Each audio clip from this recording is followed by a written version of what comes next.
Welcome back to the Canter series. So this is part 3 and today we're going to talk about common mistakes when picking up canter and specifically common mistakes that riders make.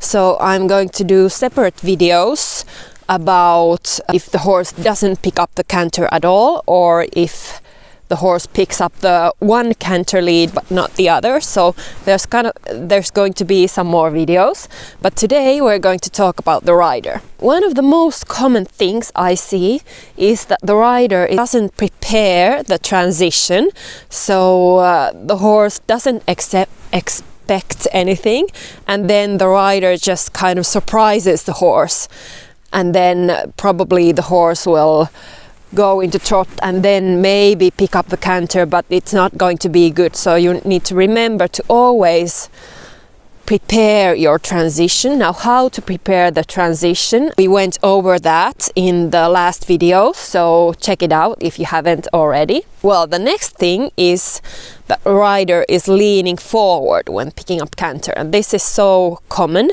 So the rider, it could be only a little, so the rider goes a little forward, or it could be a lot, so the rider really dives forward and then maybe also starts to drive the horse into the canter from a very fast trot, and that's never going to be a good transition. So we're always looking for good quality and balance. And if the rider leans forward, then also the horse is going to go more on the forehand. You know the feeling when an airplane is taking off, so it's really kind of the power is from behind and then the front is going to come up. So that's the feeling you want to have, and also keep yourself really upright so you don't go forward and disturb the horse's balance. So you need to keep your own balance and always look forward and not look down, because it's going to help so much to keep your balance as well. So the next thing I already mentioned, and that is driving the horse into the canter. So you're not preparing properly and you're not giving the proper aids, but you're just driving the horse into a faster trot and then maybe into the canter.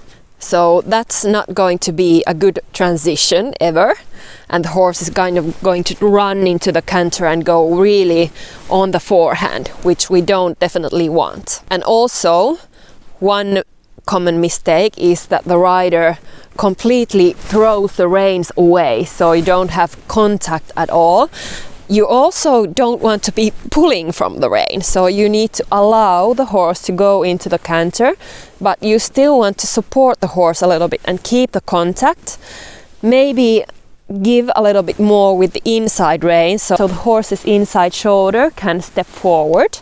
But you don't want to be throwing it all away, because then also the horse might lose balance. And also you don't want to be pulling from the rein, because then the horse probably won't go into the canter or is going to be very tense when going into the canter.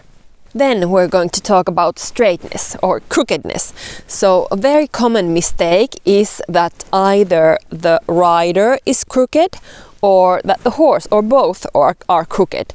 So if the rider is crooked, they cannot give precise aids, and also they're not in balance. So you might be accidentally telling to the horse with your weight that you want left canter, even though you actually want to pick up right canter. So you always want to be straight and in balance, and you want the horse to be straight as well. So if the horse is, for example, throwing the hind legs in or throwing the hind legs out, or pushing your shoulder in or pushing the shoulder out, or really bending too much either side, then it's very difficult to pick up the canter. So you want the horse's front legs and hind legs on the same line. If you're riding on a circle, then of course you want the horse to be bent a little bit.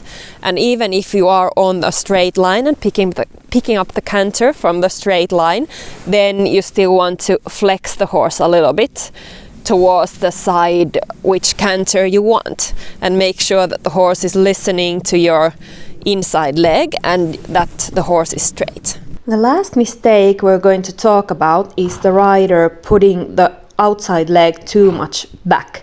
So here you see me lifting the leg very high up. We're going to look at it again. So this could make the horse very crooked, and it could really confuse the horse also. Especially with beginner riders, you see this quite a lot.